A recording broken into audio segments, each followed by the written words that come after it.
What's up guys, happy Sunday, and welcome back to LackLuster Gaming, the show for those who love to game but know they're mediocre at best. Big shout out to Mini Mezzy for being the first one to comment on yesterday's video, and another shout out to Nick Baker for being one of our newest subscribers. And just wanted to show everybody who made it to the end of the stream yesterday, the chat spike I asked for, that's what you guys did. That was insane. Now let's move into today's deck.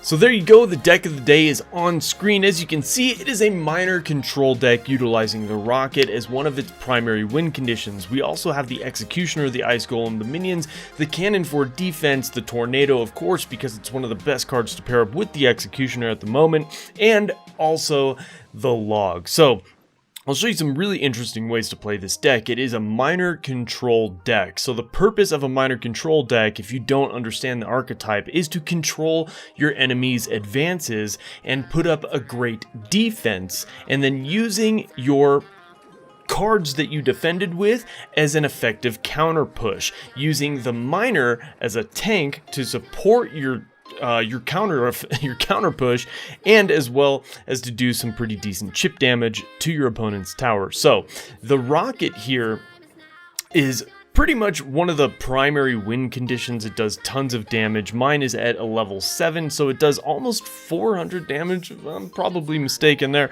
but it does quite a bit of damage and can win you the game if you're in a real pinch at the end and your opponent's tower is somewhere in the 300s. So here we are going up against a classic bait deck utilizing a miner also as its tank. Most bait decks need the miner as well because bait decks are really spongy. They're really squishy decks. Everything in the deck, it can pretty much be taken out very easily with all sorts of different cards, specifically splash cards. So like the executioner, the wizard, and everything else like that. Fire spirits just demolish it. Anybody running a furnace will demolish it, if not played correctly, that is. So this guy's also got an Inferno Tower. We don't really need to worry much about the Inferno Tower because of the miner. The miner and the rocket both bypass that Inferno Tower if they don't place it properly. There are ways to use a miner or the Inferno Tower against this deck, but most people don't actually use it very well. So here we go. We're going to tornado right here, and this was probably the worst part of the game, of the match right here. However, utilizing that ice golem to tank for the tower actually prevented tons of damage, and this guy keeps throwing goblin barrels all by themselves at the tower. They're easily taken away by the log, and that actually gives us a really nice positive elixir exchange. It gives us that 1 elixir advantage, and here he goes again. He keeps sending in this miner minion combo, but it's just not working. This guy's not changing it up. Every single time he's placing something down, he's doing the exact same thing. And he is slowly chipping away the tower, but with 10 seconds left, it's not going to be enough because, like I said earlier in the video, this guy's got less than 300 health points on his tower, so the rocket easily takes it out and gives us an easy victory. So in a second here, we're going to move on to the next deck, and I just want to say thank you to everybody who's new to the channel. I love you, and I appreciate you guys being here. Now let's move on to number 2. Alright, so we're going up against a Royal Giant, and I know what you guys are thinking. Royal Giant, Jesus, come on. And this guy's got 3 legendaries in this deck too, and I can't complain. I've got all the legendaries myself, but this guy's got the Royal Giant. He's got the Barbarians, the 3 Elixir Minions, Zap, Log, Ice Wizard, the Princess, and the Skarmy. So he is set up to take out some pretty tanky decks, and we are not. We do not have any major tank killers. So this is still gonna be okay. I promise you guys, it does really well against these massive beatdown decks, especially Royal Giant decks, because you have that cannon. The cannon does pretty substantial damage to ground troops, but is an awesome distracting card to take away any of the damage that Royal Giant would have done to our tower. So as you can see on screen, he's using his Royal Giant, but we're still equal. In fact, you know, we're about to turn the tables. So using stuff like the log to take out the princess and the goblin barrel, obviously we get those positive elixir exchanges, and this guy's going to use his barbarians to take out my executioner, but that's okay because he's able to swipe them down with 2 swings, and look at that.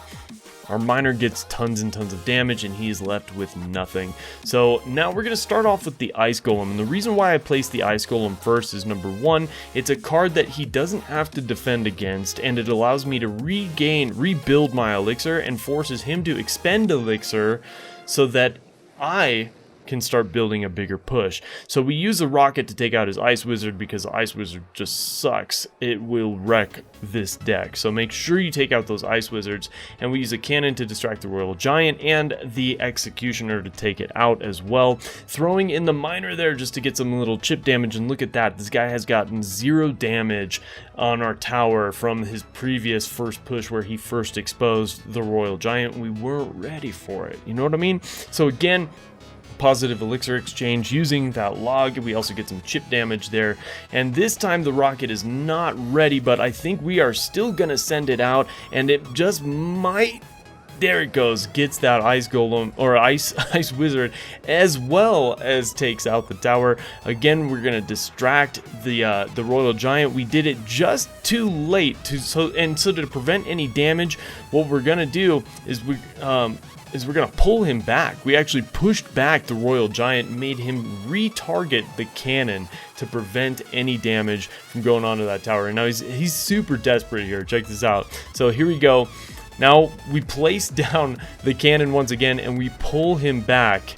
If I hadn't have used that tornado, he probably would have taken that tower. We're also sending out the log, keeping that Royal Giant away from our tower as long as possible so that he doesn't get that free damage.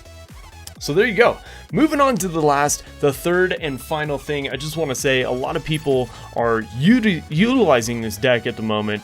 I've seen a lot of people using it. Marcel P, Colton, I believe Surgical Goblin actually has been using this deck as well. So you know it's a really good high-skilled deck, and it works especially well in these challenges at tournament levels, but it also works very well on the ladder if you're able to control your enemy's advances. So here we go. Again, most of the time the way I start off all my pushes is with the Ice Golem, like we discussed in the last replay, as well as a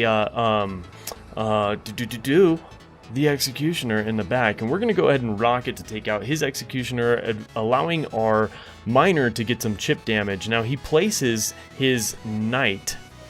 We're gonna and because he placed that Knight, and I don't want my Executioner to die because it's one of our primary defenses, I went ahead and I used the Tornado and I placed down the Ice Golem so that the Knight would have to retarget to the Ice Golem, and that easily stopped his push. He's got no damage on our tower whatsoever. We're going to send in a Miner to get some damage, and also the Executioner gets one swing off on that Mega Minion, rendering it useless. It will get no damage to our tower if I just leave it alone, allowing me to build up some elixir for the next incoming push or outgoing offensive push.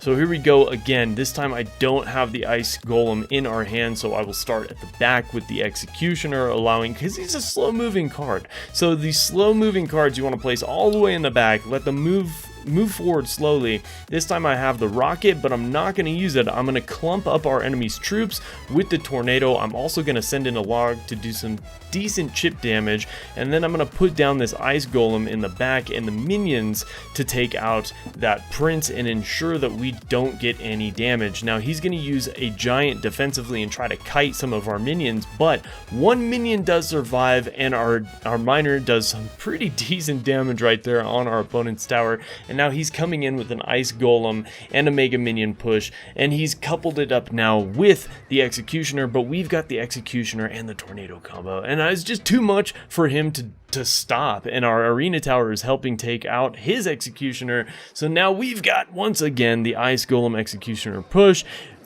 Couple that in with the log with our minions. He's putting down his Mega Minion to take care of that Miner, and that is okay. We're going to use a cannon to distract all of these troops and use the Tornado to pull them all back, the log to do some pretty decent damage, and there you go. Again, his push is stopped 100%, 0 damage done on our tower. Now we've got a pretty decent push coming in, so we're going to place down the Ice Golem as usual. we're going to pull with the cannon, and then we're going to use the executioner. He lightnings, but it's not going to be enough. The executioner will now get some good damage on our tower, but the rocket will close it out for us, making an easy win for us. That's the trick too. Don't always use your rocket unless you know you can get some damage on the tower and take out some troops, or if it's at the very end of a match and they don't know you have it, it makes for an easy win. It's pretty sweet. Check it out. Try the deck out for yourself in some classic challenges or some grand challenges even, because people have been going 12-0 with it. And I'll see you guys tomorrow. Peace out.